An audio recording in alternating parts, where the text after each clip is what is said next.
We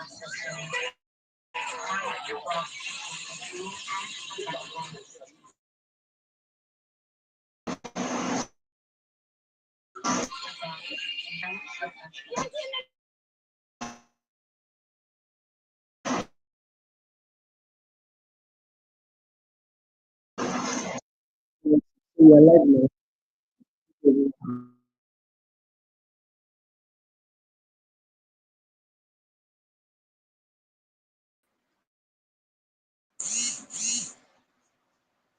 All right, thank you everyone for joining. I can see Samaduko Integrated Services saying waiting patiently from PH.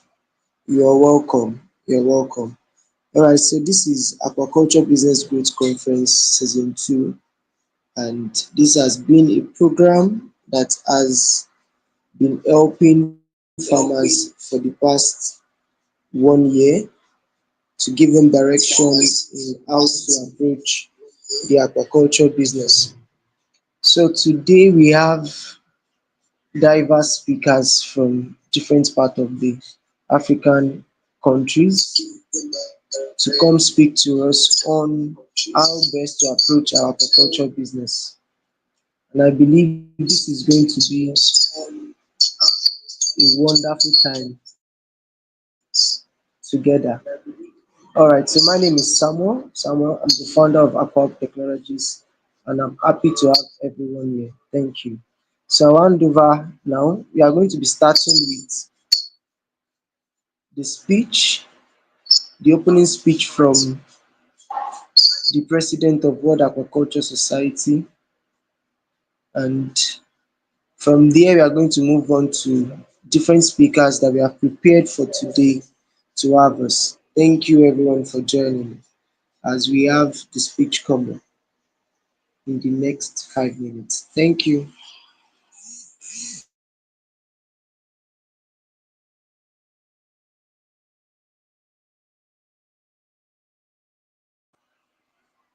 All right. I also have with me here my colleague, which is Mr. Azuka Chekube. Mr. Azuka Can you? Chekube is the founder of CVA Multi Services and is the conference director.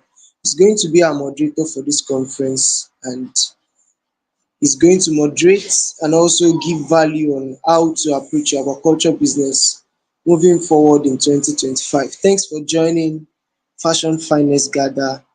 Okay, he said, I am Vone Ogada from Nakaru, Kenya, BSc Aquatic Science graduate. Thanks for joining. Thanks for joining. So I'm handing over now to Mr. Azuka to take on the stage. Thank you so much. Yeah, thank you very much for this brief introduction.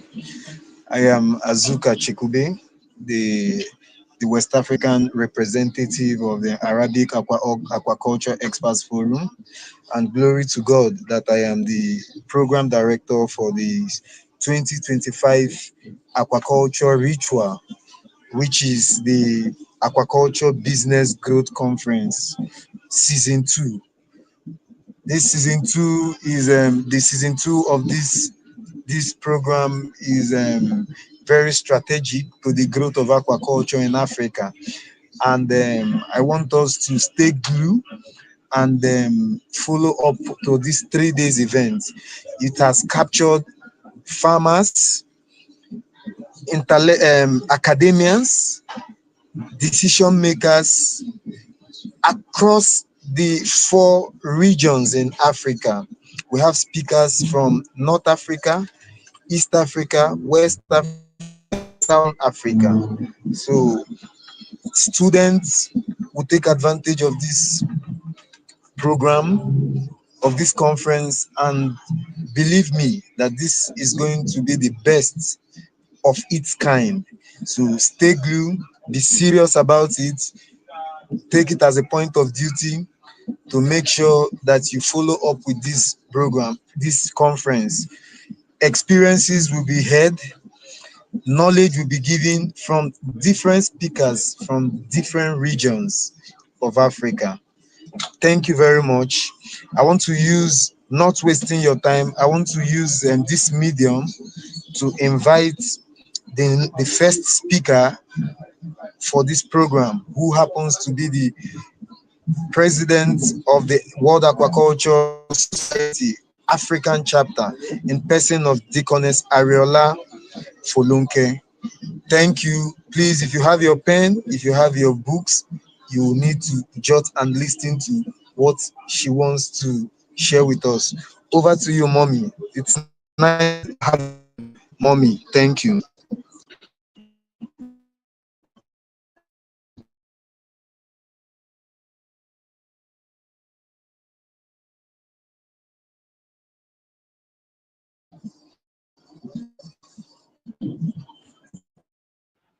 Well, let's be patient. She'll be joining us soon. So she happens not to be here present in person, but she has pre-recorded a video in which we are going to be playing for you to listen to.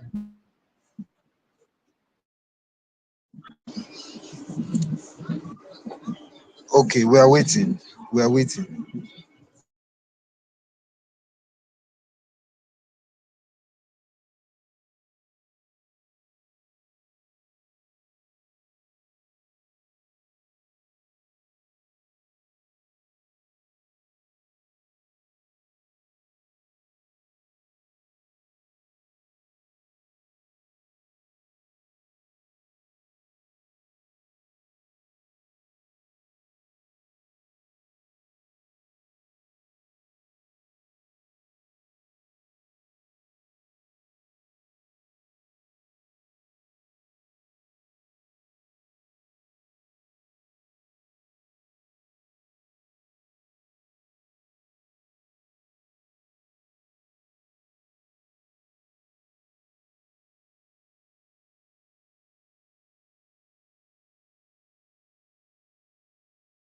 Thank you.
Print it out for us, yes.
All right. Thank you so much for joining us today.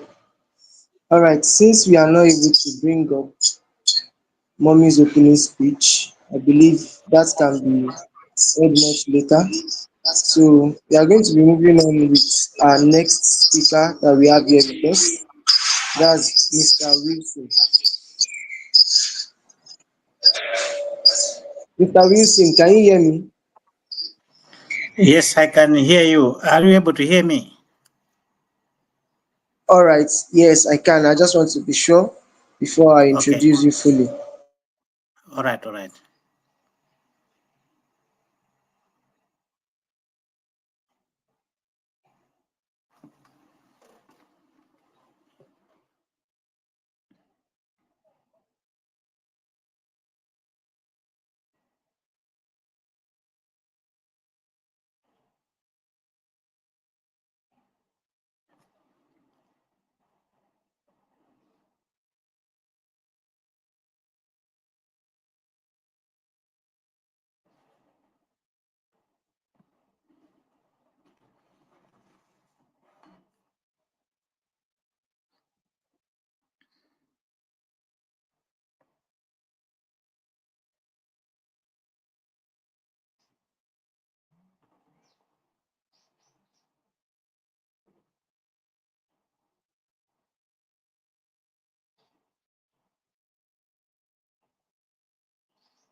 All right, sir. Thank you very much for joining us today, sir.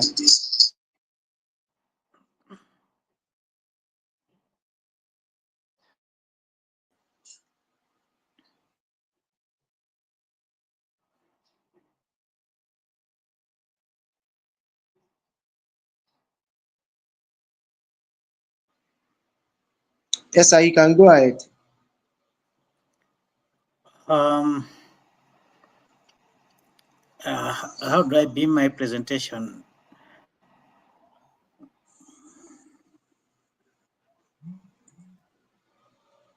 Okay, just a minute.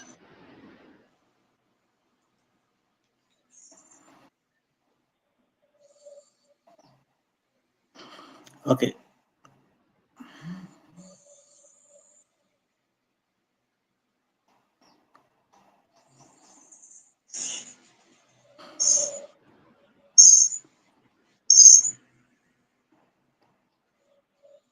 We are currently uploading it. You are going to beam from that side. Yes, but if you have it from your end, you can just go ahead. I'm trying to beam it, but I'm. You can use the present button. Use the present, then you can use it to share your slide. Okay, please share from that side. Okay, Okay. you can see the present button from your end. Then use it to share. What? The present button on your tab, you can use it to share. Okay. Um.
Are you able to see my presentation? Are you able to find it, sir? Yeah, I'm able to find it when I go to present. but maybe still processing. Okay. Just a minute. Still me processing. All right, sir.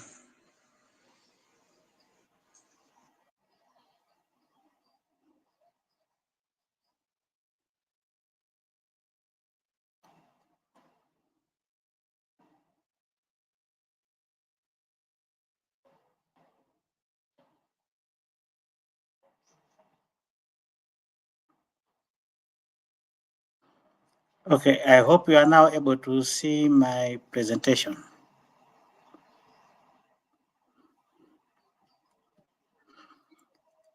Are you able to see my presentation? Yes, yes. Okay. Thank you so much. Thanks so much to the organizers, and thanks so much to the listeners. Um, I'll be presenting on sustainable feed management, and my name is Wilson Jere from the Africa Center of Excellence in Aquaculture and Fisheries, which is hosted by the Rongo Investor of Agriculture and Natural Resources um, in Malawi. So this is the outline of my presentation. Um, I'll go through a bit of introduction, which we already know, and then the importance of sustainable feed practices, nutritional requirements of fish. I have experience with tilapia and catfish, so I'll present for those, and formulating cost-effective diets, optimizing feed schedules and the portions, and techniques for reducing waste and improving feed conversion ratios, and integrating local sustainable ingredients in fish feeds, some case studies, challenges, solutions, and then I'll conclude my presentation. As a matter of background, if you look at the aquaculture, uh, a bigger cost is due to the feed. It accounts about 60 to 70% of total production expenses. Now, if you look at these high cost of commercially available fish feeds, it means for the small to medium scale fish farmers that are unable to access this high quality commercially available fish feeds. In other words, it means fish farmers, small scale fish farmers, they either have to formulate their own feeds or they have to use natural feeds. Now, if our smallholder scale fish farmers are to formulate their own feeds, they have to we have to give them techniques so that they're able to formulate feeds that are nutritionally balanced, so that if a fish eats any particle of that feed, it should contain all the necessary nutrients. And we all know that the fish meal, which is a source of protein, and fish oils are not very sustainable. They're being limited in the world and they're very expensive. So a lot of studies that have been done to look at the alternatives in form of plant-based ingredients. And the plant-based ingredients, one of the most common is the soybeans. They're gaining prominence because in addition to being sources of uh, nutrition or nutrients, they can also be used as source of vitamins and minerals, and they can also be used as immunostimulants. So there are a lot of advantages of using these plant-based ingredients. So these are the traditional plant-based ingredients, which are soybean meals, groundnut cake, perhaps cassava being used and maize being used mostly for carbohydrates, but cassava can also be used as a binder. But then when you are using plant-based diets, you might need to supplement some of the amino acids because they may not contain the entire profile, amino acid profile that fish requires. That's why sometimes we have to use fish meal because we know that fish meal has got all the amino acid profile that are similar to what our fishes need.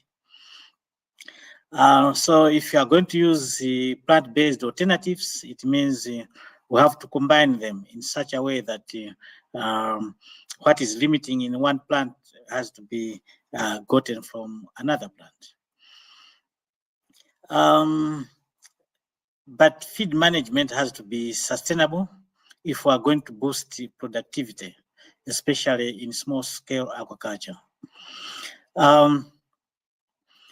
So the strategy for small-scale aquaculture, it requires that we optimize the feed use, and at the same time we should minimize waste because the feed is very expensive, so we can't afford to waste our feed.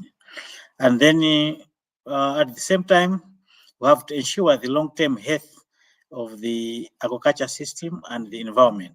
So our fish should not be our feed should we should feed our fish in such a way that we are not also polluting our environment.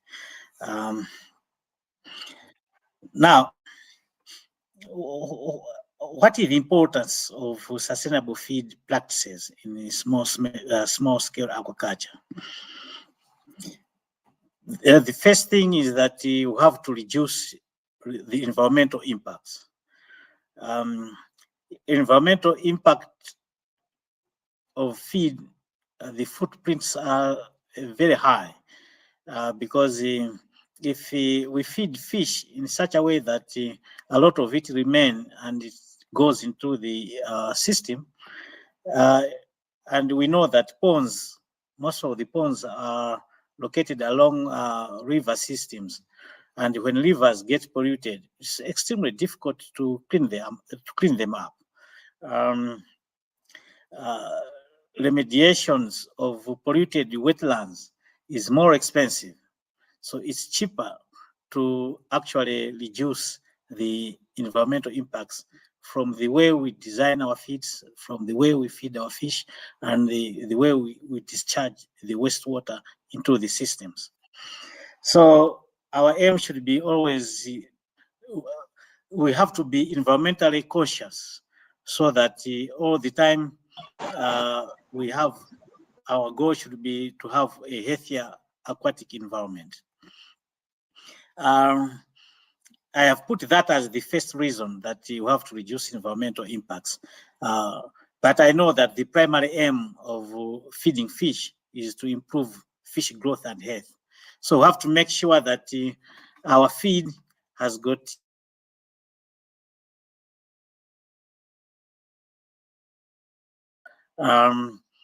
so we need to know whether our feed is being used as a complete feed or is being used as a supplementary feed.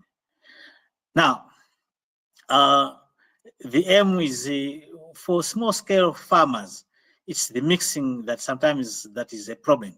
So, but we have to make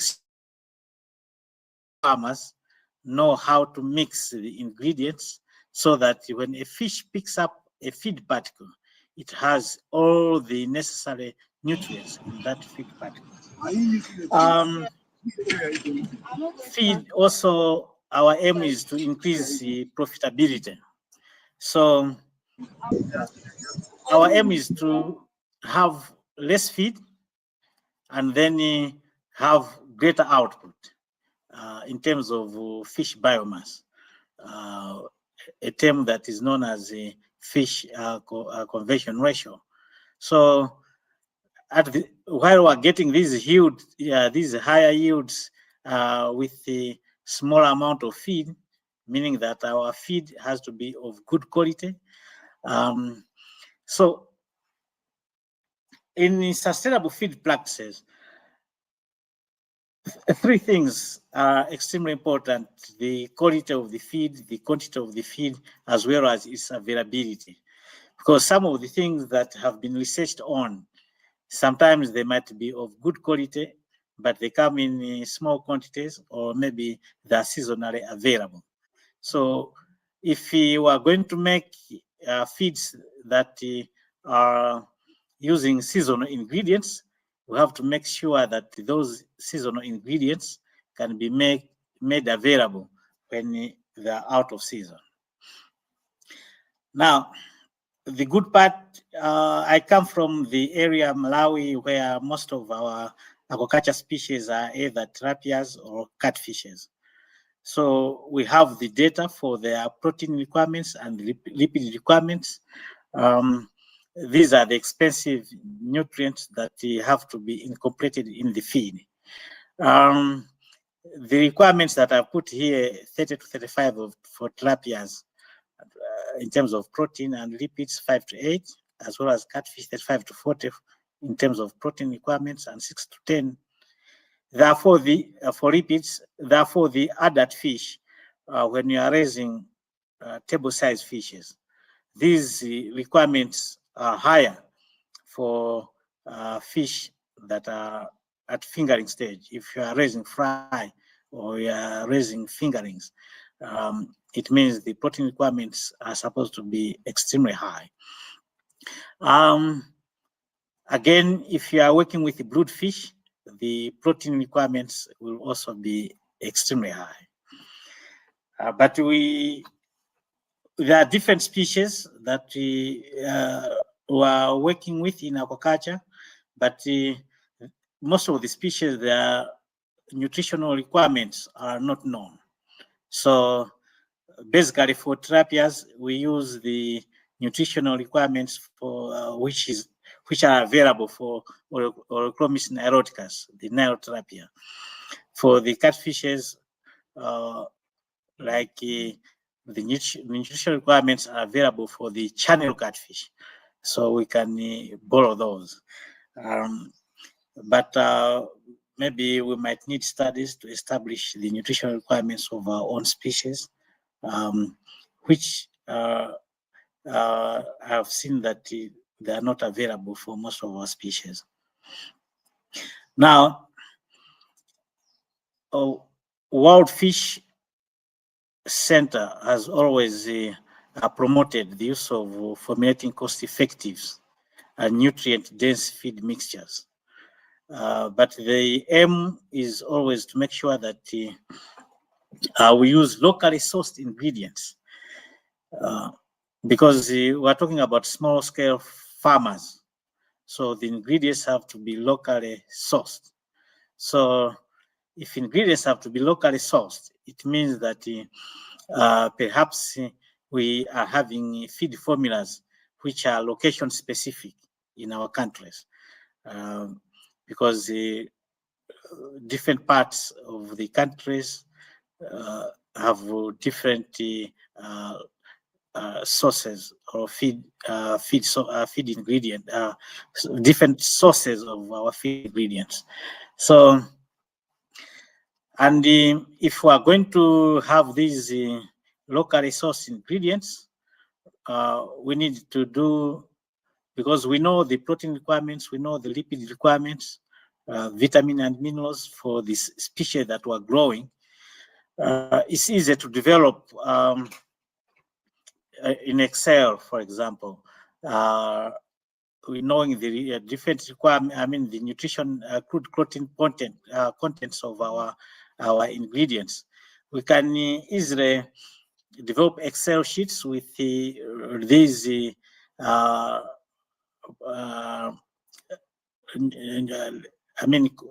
approximate analysis of these ingredients, so that the farmers, depending on what they have, they can easily pick the ingredients, and using trial and error methods formulate their own diets to meet a required protein content.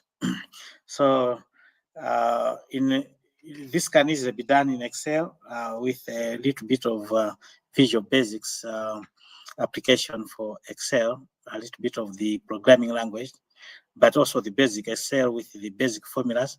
We can do nutrient optimization, which we can give to our extension workers so that they can help farmers optimize their feeds. Feed processing, extremely important. Feed has to be processed so that it can be presented well to the fish. And mostly it must be given, usually it's given in pellet forms, and our smallholder or small scale aquaculture, they may not have the pelleters, but in Malawi we have used the meat mincers for making minces to form pellets, which and our smallholder farmers can easily access fish mincers. In terms of so the previous slide was trying to mention something about formulating cost-effective feed mixtures. Now, the next thing that we need to inform our smallholder farmers or train our smallholder small-scale farmers is to optimize the feeding schedules and portion sizes. In red, there are a bit of references on feeding frequency, portion control, and monitoring and adjustment. Feeding frequencies have been determined. There are no major differences in fish growth when you have feed frequencies above 2 for fish. This is not for fly or fingerlings, but for the adult fishes. When you are raising fish to grow out, 2 to 3 times a day has been recommended, and depending on the labor and your availability of time, 2 is the best. But for fly and the fingerlings, feeding frequencies have to be a little bit higher. My experience has been working with trapias has been 6 times a day, but the research has shown that even 4 times to 7 times, there are no significant differences in the growth of these fingerlings. Portion control is extremely important. We know that we are feeding our fishes that for grow out, it's about 3% of the fish body weight. For fingerlings and fry, the rate can be a little bit high, to above 6% of their body weight or even more. So that amount of feed has to be split depending on the feeding frequency. So if we're feeding 4 times a day, we have to divide by 4 into the so that we calculate the portion. But what is key is always to monitor and adjust our feeding. We can do sampling to monitor to see the changes in the growth of the fishes. So and then we'll also adjust the portion sizes as well as the portion sizes. Yes. In terms of small-scale farmers, sometimes you have encouraged, because of the problems of measurements and being accurate in these feedings, sometimes it's better to feed to satiation, especially for the fly and fingerling stages. You feed and monitor to make sure that all the feed is eaten. If you are still having something remaining after 30 minutes, then you can remove it. That is the amount of feed that you need to apply. Okay, we need to reduce feed waste and improve feed conversion ratios. Of course, at a high end, we need to have automatic feeders, but perhaps this cannot be true for our smallholder fish farmers. We also need to play around with the use of sinking feed or floating feed, because there is a hype that we should be having using floating feed, because we can see if our fish have fed or not. But it also depends on the species. For Of course, depending on the tank size or pond size, fish will always come up to feed, even if they are bottom fishes. But the bottom fishes might um, uh, enjoy it when they're given sinking feeds. But unfortunately, with sinking feeds, you will not be able to monitor if they have eaten or not. So floating feeds are encouraged. Um, Fish density optimization. Um, we have to make sure that we avoid the overcrowding, to make sure that our um, even when we are feeding our fishes, we have to make sure that it's evenly spread in the corner of where we want our fish to be feeding from. Um, so not just dumping, because it can give stress, especially when fish are of high density. Um, so sustainable in feed formulations, we always have to integrate um, ingredients that are locally available. So agricultural byproducts, most of the farms that have agricultural byproducts, waste from cereals, like rice bran, maize bran, etc., vegetables, and many others. We can also utilize the aquatic plants like algae, which are also rich in proteins, vitamins, and the minerals. Right now, there is a growing use of the meal from insects. Uh, this is becoming extremely common where I am. We are working with the mealworms. So if you look at the picture on the top right corner, that's the mealworms, the larvae of beetles, which we easily produce in mass. The good part, you don't need to provide the water requirement is not that much for mealworms. You just give them carrot slices, and that's their source of water. And it's environmentally friendly. In our case, we use wheat bran to grow the adult beetles and the lay eggs in there. So, and again, the space in a lab, we are able to grow these mealworms, and we have plenty of larvae that we are using in the feed formulation, and both experimental and also for production. On the bottom right there, that is the larvae from the black soldier fly. Again, we have uh, a production unit for the larvae of the black soldier fly.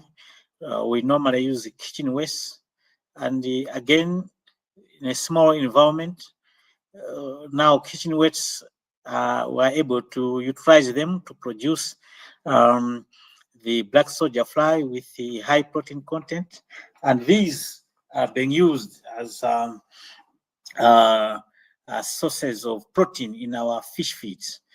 And the good part of especially black soldier flies, our small scale fish farmers are able, some of them are able to produce the black soldier fly. And the good part of these larvae, for some fishes like catfishes, they can be provided as is, without processing.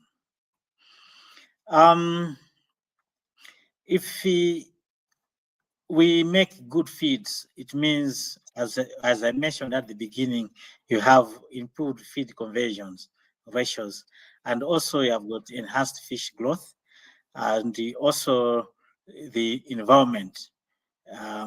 environmental impacts or harmful bad environmental impacts are reduced. So, um, so what are the challenges? There are always challenges when you're working with small scale farms, especially when you are trying to prepare feeds. Um, Preparation of feed is labor intensive. Finding the ingredients is also sometimes not as easy, especially for some of our farmers who have got very small farms, and especially when the ingredients are also competing. The ingredients that we want to use for fish feed are also competing with the human needs to make food for humans. So that is one of the challenges that we have noted on the in preparation of feeds in small scale farms.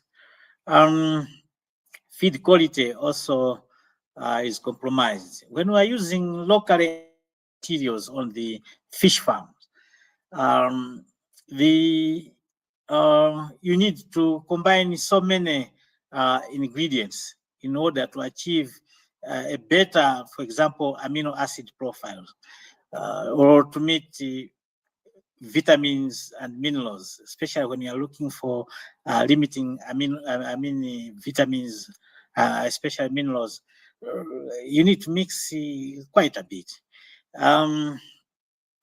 And also, as I mentioned at the beginning,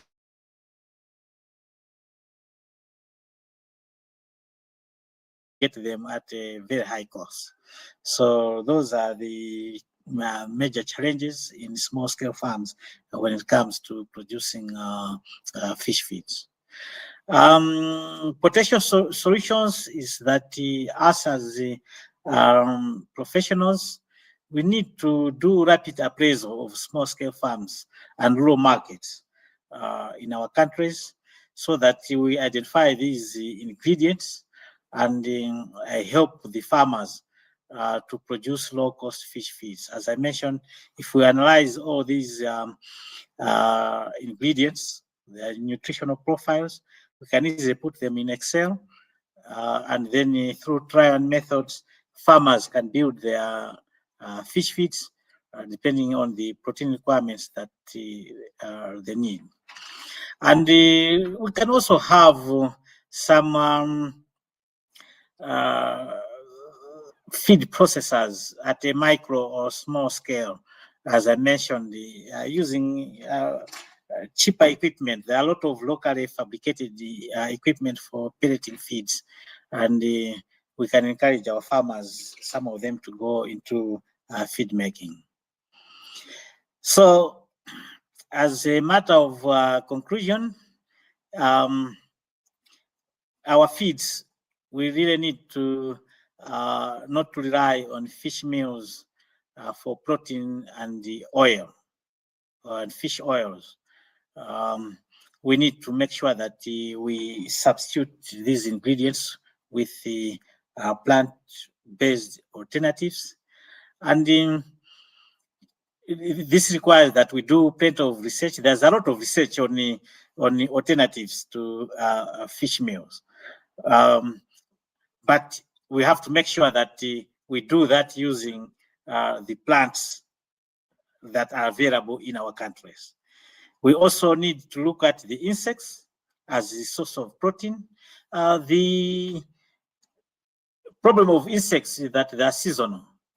So when you are looking to working, when you want to work with the insects that are available in the world, especially the larvae that are available in our wild forest, then they are seasonal. But for the ones that were able to grow in the labs or in our farms, like the black soldier fly and the mealworm that I mentioned, these are not seasonal since the whole cycle of growth and reproduction is controlled. This marks the end of my presentation. This is what I wanted to share with you on sustainable feed development. I would like to thank the organizers for inviting me to this very important conference. Thank you so much. Thank you very much, sir. Thank you very much, sir, for joining us today. It has really been an insightful session so far. And Thank you. so I want us to be patient in case they have questions. If they don't have questions in the next 2 minutes, we're going to throw it out. Then I'm going to ask some questions from you, from those that registered, so that you can help us give more light to it.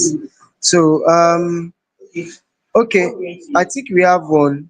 In integrating local ingredients, yes, these are all for small scale only. How if we will go for a big scale, would you still recommend these stuffs in your formula, volume and quantity wise? Okay, can I go and answer that one, or I'm waiting for the other questions? No, you can answer this first. You can answer this. All right, thanks.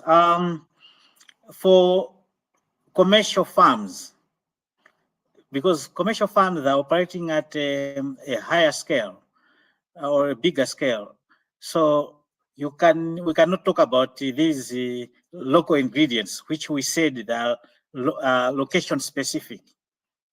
In this case, we need bigger companies or fish processors who can produce feeds on a bigger, in big volumes. In that case, they are looking at not only getting ingredients within the country, they can also get ingredients outside the country. I'll give the example in Malawi, where for our bigger companies, fish producers, they have been importing fish from Zambia, because in Zambia, that's where we have big feed processors. But the government of Malawi, lucky enough, they removed taxes on the importation of feed equipment. Now, in the last 2 years, we have seen Malawian feed processors coming on the market who are producing a lot of feed. So not only for fish, but for other needs like poultry and the like. So for commercial fish farmers, you need bigger companies to produce feed that is of good quality and in high volumes. Thank you. Thank you very much, sir. Mrs. Edna, do you do you get a clear perspective to that? You can just drop it in the comment section. You get a clear perspective to that. All right, thank you very much, sir, for that insightful response to the question. And yeah, it has been a great one so far on the aspect of feed solutions. Okay, Okay, so we thank have another question. We have another question. This is from Baby Bell. Said, when using protein-based plants for feed formulation, is it necessary to use any animal-based alternative? Yes. Because we're trying to remove fish meal. Most of the times, fish meal is imported. But if we have got our own animal,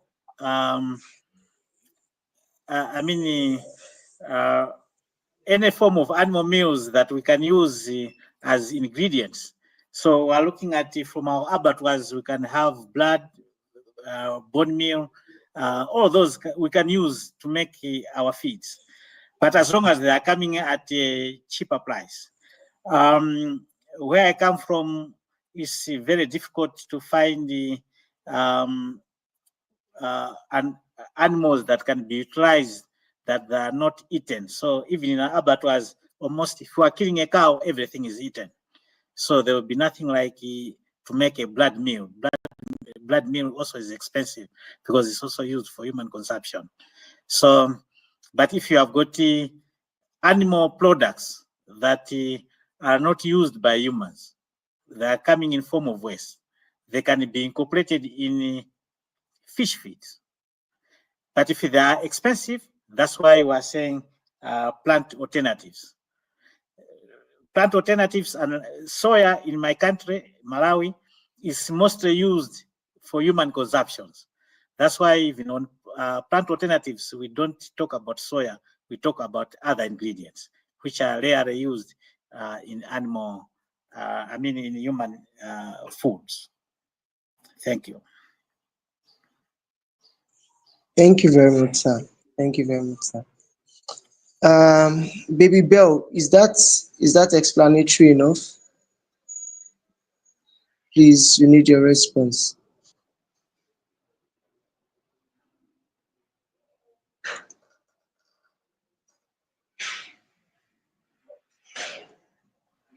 Okay.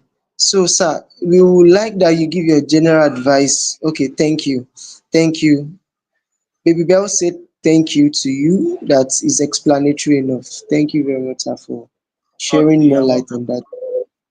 Okay, Yes. thank you So, so can you much. give a general advice from what you've said so far? A general advice you would like small scale farmers to use, and what they should be looking at in the future. In the future, in 2025, what should they focus more on?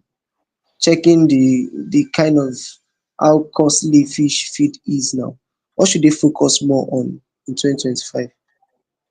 Okay, maybe my general advice would be we have the studies on the plant alternatives for protein in feeds have been done for many years, and I think the information is readily available. But now, when we are making our feeds nowadays, we should be looking at including um, we should be plant ingredients that have got medicinal values to be used as immunostimulants, because in our countries nowadays we have seen the people who are calling small scale, they are actually also raising their fishes at very high densities, and there are some diseases. So we might want to see incorporation of things like, for example, garlic in our fish diets, ginger in our fish diets as immunostimulants. And I'm sure there are many other immunostimulants that are out there, so that we are not only looking at the growth, but we're also looking at the health of the fish in terms of immunity. Thank you. Thank you very much, sir. All right, Mr. Azuka, I'd like you to take over from here. Mr. Azuka, can you hear me? Hello,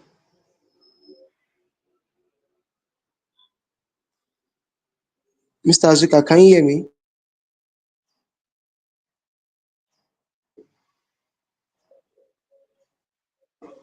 All right, thank you very much, sir, for joining us today. And it has been an insightful session for today. So we have other conference. If you are joining us from any part of African countries, just know, please ensure you write your name and where you are joining from. Ensure you write your Okay. name and where you are joining from. We are taking note of those that participated for future references, and after conference references are going to be reaching out to you on potential certificates for attendance. So thank you so much for coming up today, Mr. Professor Wilson Jerry. I don't know, the network of Mr. Zuka is kind of terrible, and that's what we have been facing since the start of the conference. So we have Thanks so much for inviting me. a So, conference continuation. What did he say? okay, so I can leave the stage. How can I join to be a participant? There's another link, right?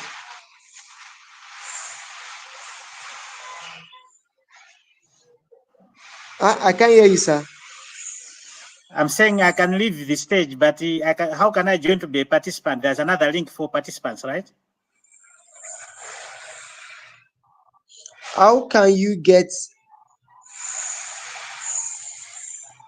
Okay, that's fine if you can't hear me. It's like your voice is low. Okay, okay, sorry.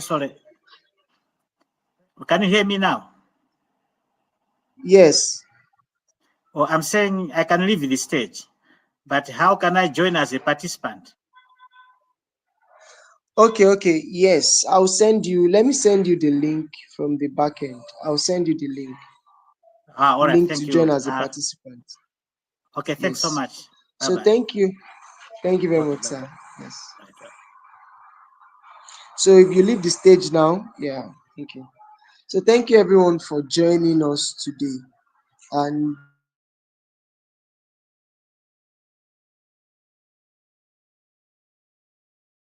we'll continue tomorrow, 10 a.m. prompt. Please be in attendance. We believe most of the network issues that have happened today will not happen tomorrow. We were supposed to have another speaker come on, but because of his network, he might not be able to join us today. But we are hoping he's going to join us tomorrow for his own part of function. So thank you everyone. Thank you, Mrs. Edna. Thank you, Daramola Israel. Thank you, Dr. Mohammed. Thank you, Farmer Frontier. Thank you, Dr. Ekeledo Bobo. Thank you, Cancer. Thank you, Akim, Mr. Akim, Professor Akim Fashino Bombata. Thank you very much, sir. Thank you, Mr. Fatoye Samuel. Thank you, Uluwamuyiwa Fumi Emmanuel. Thank you, Zatona. Thank you, Luxin Gondwe. Thank you, everyone, for joining today. We really appreciate you. Thank you, the Catfishpreneur. You have been a very supportive person towards this conference. Thank you so much. Thank you, Mrs. Edna. Thank you. See you tomorrow by 10 a.m. please. Bye.